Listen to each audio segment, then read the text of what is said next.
from Studio 113 in Walson Hall, this is MBC News.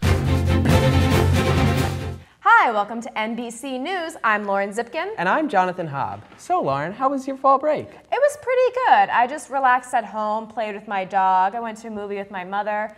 So I just relaxed a lot over break. How was yours? Mine was pretty good. I did a lot of schoolwork, but I also had time to relax and catch up on some of my favorite television shows. That's great. So why don't you tell us what's going on this week? Absolutely, John. This Friday, October 19th at 6 p.m., Active Minds will once again hold Stomp Out Stigma in the event space in Seegers Union. Active Minds encourages all to attend an evening that includes performances from Live in Color, Acapellas, and the Girls Next Door, as they literally stomp on cans to symbolize stomping out the stigma associated with mental illness. The event runs until 7:15 p.m. Also on Friday, Mules Arts and Literary magazine will hold their open mic coffee house event at 7 p.m. at the Seegers Couches. Come perform or listen to readings of poetry, prose, and music while enjoying free food. This event is open to all. Saturday, October 20th, looks forward to the future of Muhlenberg. Yes, the senior open house is upon us. Welcome high school seniors as they try to make a choice about where to attend college, specifically trying to find out if Muhlenberg is right for them. Many Muhlenberg students will be working at the open house, giving tours and promoting the different majors, but remember that even if you aren't working, you can make all the difference by simply being a friendly student on academic row. Muhlenberg is also looking to the past this Saturday, as that evening, various alumni will return to Muhlenberg to be inducted into the Muhlenberg Athletic Hall of Fame. The inductees who will be taking their places among the immortals of Muhlenberg athletic history are Scott Ornans from the class of '76, Victor Leah from the class of '83, Matt Bernardo from the class of 2004, Karen Mont-Elson from the class of 2006, Matt Loesch from the class of 2007, and the 1972 men's soccer team. Congratulations to all the recipients of this honor. Tickets are on sale for the next main stage of the semester, On the Town. The classic musical, directed by Charles Richter, will run the weekends through October 26th through November 4th in the Amphitheater in the Baker Center for the Arts. There are both matinees and evening performances, and you can check online or at the box office for specifics. With Parents' Weekend approaching, this could be a perfect activity for you and your family. Tickets are available for purchase online and at the box office. Finally, the deadline to register to vote has passed, and hopefully you took our message to heart and registered or applied for an absentee ballot.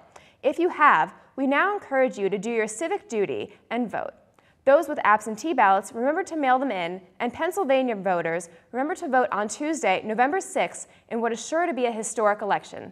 Thank you. Now that's all for the news. Here's to Jonathan with the sports. Thanks, Lauren. 3 of the Mules teams traveled to Franklin and Marshall on Saturday to take on the Diplomats. Early in the day, the field hockey team lost a tough one. Scoreless at halftime, the Diplomats came out in the second half with a flourish, scoring 2 goals in the first 10 minutes. The game finished 3-1 in favor of F&M.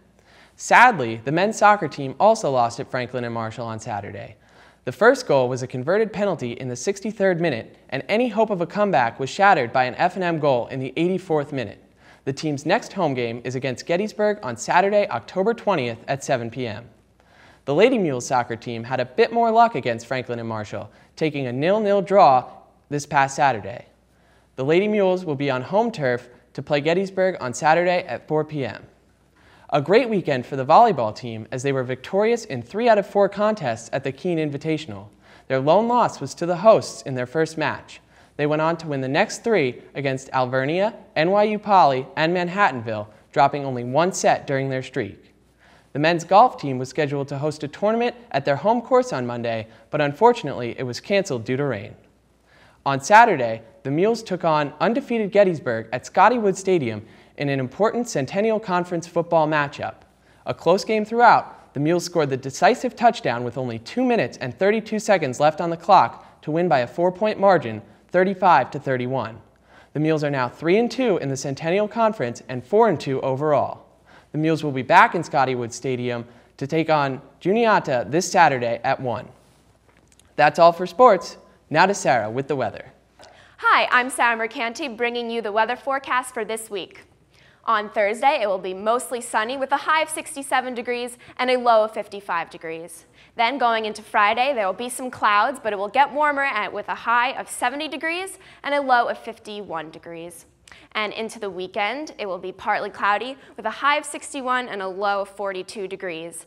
And on Sunday, it will be bright and sunny with a high of 61 and a low of 43 degrees with 0% chance of rain. So make sure you get outside and enjoy that nice weather. And on Monday, it will be sunny again with a high of 67 and a low of 47 degrees with a 0% chance of rain. And on Tuesday, the clouds are back. It will be a high of 69 degrees and a low of 48 degrees with a 10% chance of rain. And on Wednesday, it will be partly cloudy with a high of 63 degrees. That's all I have for the weather. Now back to you guys. Thanks, Sarah. I'm Jonathan Hobb. And I'm Lauren Zipkin. From all of us here at MBC, we hope to see you right back here next week.